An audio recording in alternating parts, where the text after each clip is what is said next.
माननीय मोहम्मद मुफ्ती इस्माइल। अध्यक्ष महोदय, मोहतरम राज्यपाल साहब के अभिभाषण पर आपने मुझे कहने का मौका दिया, मैं आपका बहुत बहुत शुक्रगुजार हूँ। महायुति सरकार ने लाडकी बहना और लाडका भाऊ जैसी स्कीमों के ज़रिए दोबारा अपनी सरकार बनाई है। मैं यहाँ महायुति सरकार को दिल से मुबारकबाद देता हूँ। अध्यक्ष महोदय, मैं मालेगांव सेंट्रल से चुन करके आया हूँ। मेरी कॉन्स्टिट्यूंसी टेक्सटाइल सिटी है। राज्यपाल साहब ने अपने अभिभाषण में 62 मुद्दों को शामिल किया है, लेकिन टेक्सटाइल्स जो देश में खेती के बाद सबसे ज़्यादा रोज़गार देने वाली सनत है, उसका कहीं राज्यपाल साहब के अभिभाषण में तस्करा नहीं।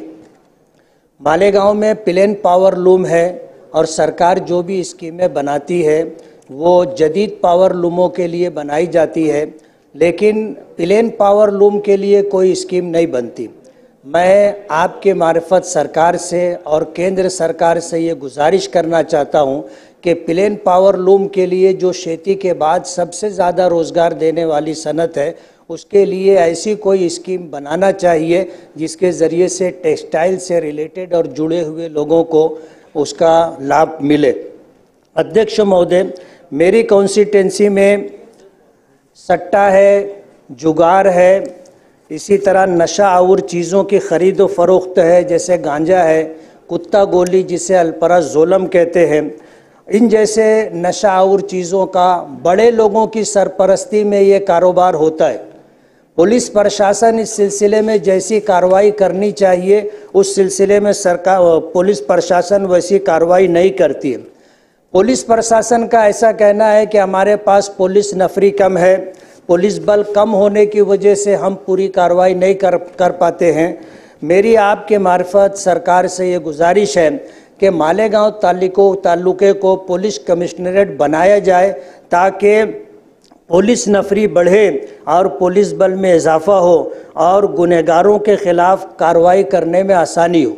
मैं ये भी गुजारिश करूँगा कि नशा और कारोबार पर बंदिश लाने के लिए नारकोटिक्स ऑफिस मालेगांव में कायम किया जाए और ये ऑफिस ना होने की वजह से पुलिस सही मानों में कार्रवाई कर नहीं पाती। उनको इंतज़ार करना पड़ता है कि नारकोटिक्स डिपार्टमेंट के लोग मालेगांव आएंगे तो इस सिलसिले में कोई कार्रवाई हो सकेगी। सट्टा जुगार बहुत बड़े पैमाने पर होता है और पुलिस प्रशासन की छत्र छाया में होता है। इनके खिलाफ कोई कार्रवाई नहीं होती और इनकी वजह से शहर के अंदर गुंडागर्दी है, दादागिरी है, चोरी चमारी बहुत ज़्यादा है। मेरी कॉन्स्टिट्यूंसी में रिज़ल्ट आने के बाद आज सूरत हाल ये है कि मेरे जो हमदर्द थे, मेरे साथ काम करने वाले कार्यकर्ता लोग थे, उनको टारगेट करके उनकी मोटरसाइकिल रोज़ाना चोरी होती है। आप अगर पुलिस प्रशासन से रिपोर्ट लोगे तो एक दिन भी ऐसा नहीं होता जिसमें 2-4 मोटरसाइकिल चोरी ना होती हो। आज इस वक्त पूरे राज्य के अंदर अमन और शांति कायम रहे, उसके लिए बहुत ज़रूरी है कि मालेगांव को पुलिस कमिश्नरेट बनाया जाए, नारकोटिक्स ऑफिस कायम की जाए, सट्टा जुगार के कारोबार करने वालों पर रोक लगाई जाए और जो चोरियां होती हैं इसको रोकने के लिए कोई मौसर कार्रवाई की जाए। एकदम टारगेट करके लोगों की मोटरसाइकिल चोरी की जा रही है और पुलिस प्रशासन की तरफ से कोई मजबूत और अच्छी कार्रवाई होती दिखाई नहीं दे रही है।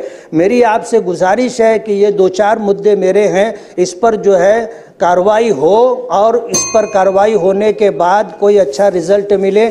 आपने मुझे कहने का मौका दिया, मैं आपका बहुत बहुत शुक्रगुजार हूँ।